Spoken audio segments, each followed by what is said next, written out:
2024 को लेकर जयंत ने दिया बीजेपी को झटका। जयंत चौधरी ने भरी योगी बाबा के खिलाफ हुंकार। बीजेपी के खिलाफ गठबंधन का गन्ने वाला दाव।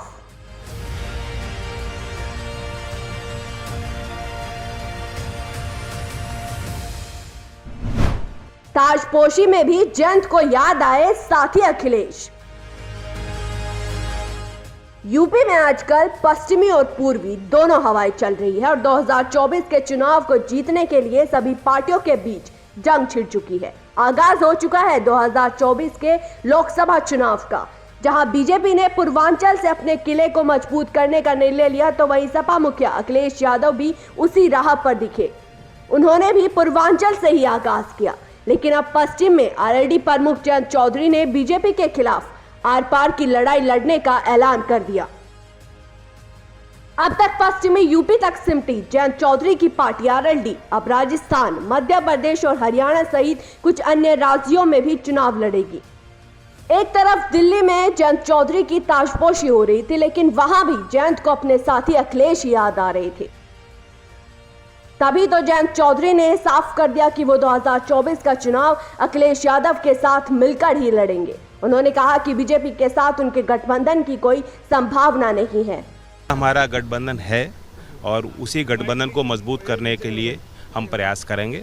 सारी सीटें जब होती हैं गठबंधन में तो सारी सीट साझे तौर पर लड़ी जाती हैं, सबको पुरजोर कोशिश करनी पड़ती है। तब ये अहमियत नहीं होती इस बात की कि कौन सी पार्टी कितनी सीट लड़ रही है, सब सीट सारी मिलके हम लड़ेंगे। जयंत चौधरी ने यहां तक कह दिया कि चंद्रशेखर आजाद के साथ भी उनका सहयोग जारी रहेगा। जयंत चौधरी ने कहा कि सपा के साथ उनका गठबंधन जारी रहेगा और उन्होंने कहा कि जब गठबंधन होता है तो कौन सा दल कितनी सीटों पर लड़ेगा ये बात खास नहीं होती, बल्कि सभी सीटों पर साझी लड़ाई होती है। जयंत चौधरी ने स्पष्ट कर दिया कि किसानों के मुद्दे पर गठबंधन बीजेपी के खिलाफ आर पार की जंग लड़ेगा। हाल के उपचुनाव में चंद्रशेखर आज़ाद की पार्टी ने भी हमारा भरपूर सहयोग दिया। उनके लोगों से भी हम नेताओं से बातचीत कर रहे हैं। पिछले गठबंधन में ही वो शामिल हो गए हैं। खतौली के उपचुनाव में उन्होंने मंच साझा किया है, बड़ा दिल दिखाया है। समाजवादी जहां चुनाव लड़ रही थी वहां भी जाके प्रचार। जाटलैंड में इस बार फिर से रोचक मुकाबला होना तय है। हालांकि जयंत चौधरी के ऐलान से बीजेपी के खेमे में चिंता जरूर बढ़ेगी, जबकि दूसरी ओर अखिलेश यादव के लिए एक राहत देने वाली बात होगी। इस बार पार्टी को फिर से पश्चिम में एक बड़ा सहयोग मिल गया, जिसने लोकसभा चुनाव में भी साथ लड़ने का ऐलान कर दिया है। दूसरी ओर अगर जयंत चौधरी के किसानों वाले दाव पर गौर करें तो इस क्षेत्र में गन्ना किसानों का मुद्दा रहा है।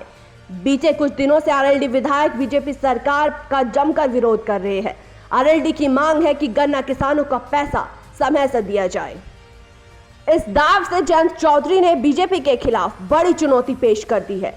तो वहीं अब अगर भीम आर्मी चीफ चंद्रशेखर आजाद भी उपचुनाव की तरह सपा गठबंधन के साथ बने रहते हैं तो बीजेपी के खिलाफ सपा का ये एक मजबूत दाव साबित होगा।